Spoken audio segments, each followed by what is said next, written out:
Rasulullah pernah menyampaikan dalam satu majelis, tiba-tiba Rasulullah bertanya, "Wahai sahabatku, tahukah kalian golongan orang-orang yang mulia?"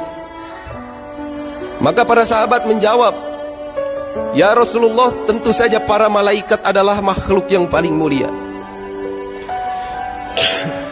Maka apa jawaban Rasulullah? Bagaimana mereka tidak mulia, sementara Allah Subhanahu wa taala menciptakan mereka hanya untuk taat dan beribadah kepada Allah Subhanahu wa taala. Namun bukan itu. Maka para sahabat menjawab lagi, kalau begitu orang-orang yang paling mulia adalah Nabi dan Rasul, karena mereka diutus untuk menyampaikan agama terhadap manusia. Maka Rasulullah menjawab, bagaimana para Nabi dan Rasul tidak mulia? Karena memang tugasnya adalah menyampaikan risalah kebenaran dari Allah Subhanahu wa ta'ala. Maka Rasulullah lama menundukkan kepalanya sambil meneteskan air mata. Hadirin yang mulia, ternyata yang disampaikan oleh Rasulullah, tahukah kalian bahwa golongan yang mulia itu adalah umatku yang jauh lahir daripada zamanku. Dia tidak pernah melihatku dengan matanya, tapi mereka beriman kepada aku. Bapak-bapak, antum-antum Pak, semuanya, antum-antum bisa nangis karena sunnah Pak. Antum-antum sebenarnya yang dirindukan oleh Rasulullah, dan ini yang membuat Abu Bakar cemburu. Hadir sampai Rasulullah mengatakan, tuba, sungguh beruntung liman amanabi, orang yang beriman kepadaku. Waroni marotan, beliau mengucapkannya satu kali. Tapi Rasulullah tidak berhenti sampai di situ. Beliau mengatakan sampai 7 kali, tuba, tuba, tuba, tuba, sampai 7 kali. Sungguh beruntung, beruntung, beruntung, beruntung liman amanabi, orang yang beriman kepadaku namun matanya tidak pernah melihatku. Ajib.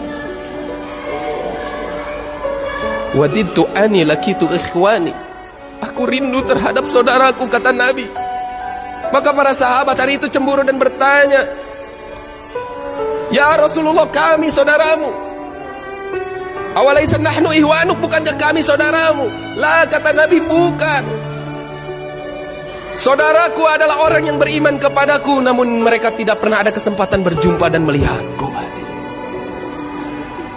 Bapak-bapak harus yakin Pak, ulama kita mengatakan satu orang menghidupkan sunnah Nabi, maka hari ini Rasulullah tersenyum-senyum lagi.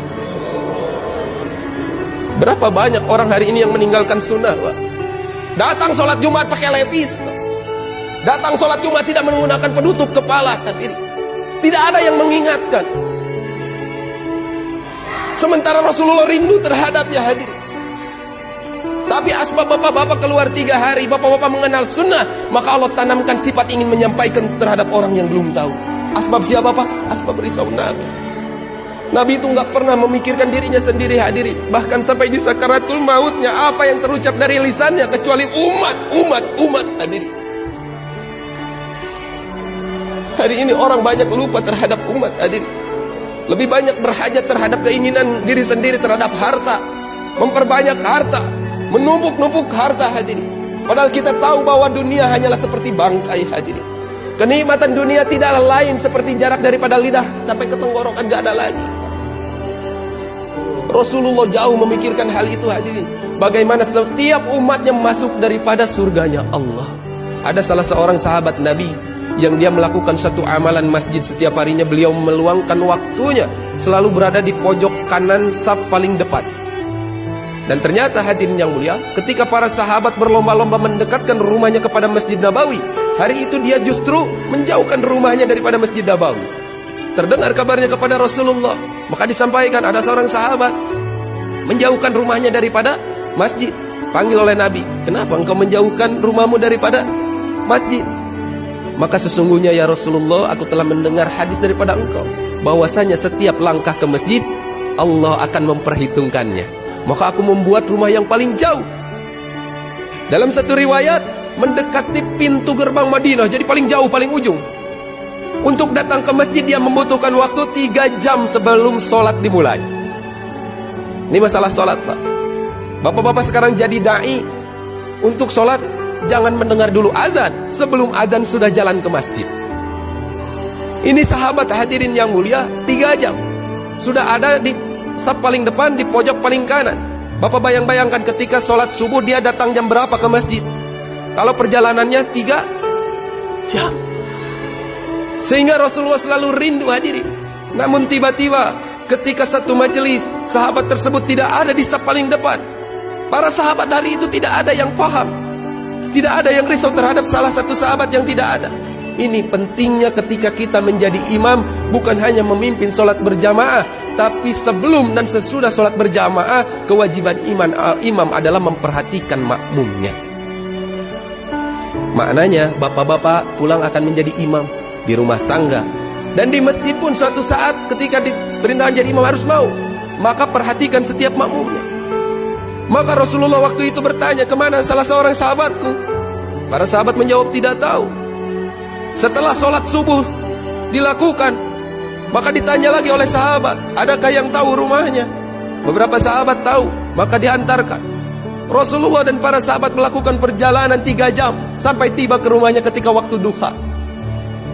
Maka ketika datang ke rumahnya disampaikan salam, ada seorang istri yang menjawab dengan suara yang tegar, Waalaikumsalam, dan itu tahu adalah yang datang Rasulullah. Kemudian hadirin yang mulia, seakan-akan perempuan tersebut ingin memberikan sesuatu kabar yang aneh yang dia lihat terhadap suaminya. Maka dia bertanya, benarkah engkau istrinya salah seorang sahabatku? Benar. Kenapa suamimu tidak datang ketika sholat subuh? Ya Rasulullah, tadi pagi suamiku telah meninggal. Lihat keadaan wanita yang beriman, dia tegar menghadapi. Biasa saja, walaupun dalam keadaan bersedih, dia bisa seperti itu. Suamiku sudah meninggal. Namun ya Rasulullah, aku melihat pemandangan yang tidak biasa atas suamiku ketika akan meninggal. Rasulullah paham apa yang akan disampaikannya, namun ini pelajaran bagi para sahabat yang mengikuti Nabi. Maka disampaikan apa yang terjadi ketika sakaratul maut suamimu. Maka istri dari salah seorang sahabat tadi mengatakan, sesungguhnya ketika beliau sebelum mengucapkan la ilaha illallah Muhammadur Rasulullah, beliau mengucapkan, kenapa tidak yang jauh? Kenapa tidak yang jauh? Kenapa tidak yang jauh? Dengan perasaan yang seakan-akan menyesal, beliau mengucapkan. Kemudian diikuti perkataan yang kedua, kenapa saya tidak berikan yang baru? Kenapa tidak yang baru? Kenapa tidak yang baru? Kemudian beliau pun mengatakan, kenapa tidak semuanya? Kenapa tidak semuanya? Kenapa tidak semuanya? Rasulullah paham. Maka Rasulullah menyampaikan, sesungguhnya sahabatku, Allah buka hijabnya di sakaratul maut. Allah tampakkan di mana posisi surga dia dan di mana letak dirinya. Jadi diperlihatkan surganya. Ketika suamimu berkata kenapa tidak yang jauh, karena Allah lihatkan setiap langkah pahalanya menuju masjid. Jadi setiap langkahnya Allah tampakkan pahalanya, sehingga orang di sakaratul maut dia menyesal. Kenapa langkah saya tidak lebih jauh? Kenapa rumah saya tidak lebih jauh lagi? Ternyata pahalanya besar sekali. Ini orang sudah di dalam surga tapi lebih menyesal lagi hadirin. Maka yang kedua, kenapa tidak yang baru? Ternyata sahabat tersebut ketika akan sholat subuh dalam keadaan dingin, dia menggunakan 2 pakaian. Satu pakaian yang baru di dalam, pakaian yang lama dia gunakan di luar. Bertemu seseorang yang kedinginan, dia berikan pakaian yang lama. Ternyata di sakaratul maut Allah tampakkan pahala pakaian yang lama yang diberikan begitu besarnya. Maka dia menyesal, kenapa saya tidak berikan yang baru, yang baru, yang baru. Pahalanya Allah tampakkan dan letak surganya Allah tampakkan. Kemudian yang ketiga, kenapa tidak semuanya? Pernah ada satu orang yang lapar, datang meminta kepadanya ketika dia sarapan, dia hanya membelahkan sepotong roti. Maka dia menyesal, kenapa saya tidak berikan semuanya, semuanya, semuanya.